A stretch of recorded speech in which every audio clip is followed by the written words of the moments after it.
Yan. Yan. Oh, yun, naglulubo pa yun. Logo. Ibang idea yan. Mas ano na, matapos. Hindi kasi as a child, para mas mapipili mo yung birthday mo. Pag may lobo. Pagka may logo. Mag-child ka pa ba?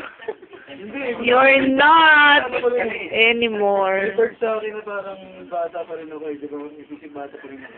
Kahit minsan parang seryoso ako lagi. Hindi ko mapigilan maging isip bata eh. Sir, tara lang itlupa tayo. Wala pa naman mga idea. Ano po ako ka? Pwede kita. 10:20.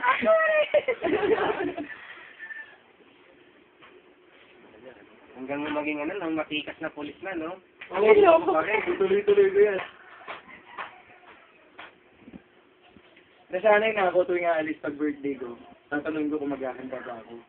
Kasi nung high school ako, nasanay ako na pag birthday ko, parang wala lang. Nung high school ako, alam ko walang handa.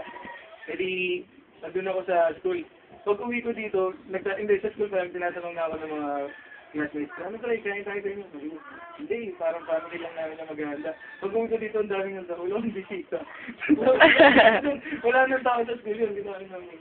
Yung, may nadaanan pa naman ako kahit sa paano po. Surprise ba? Oh, surprise. May ngayon, hindi na sila surprise.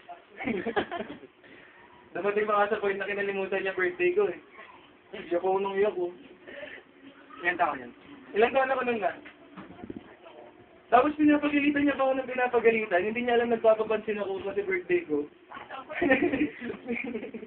Nangungulit siya. Ay, nakalimutan ko birthday ka. May hindi mo ba alam birthday ko ngayon? Ay!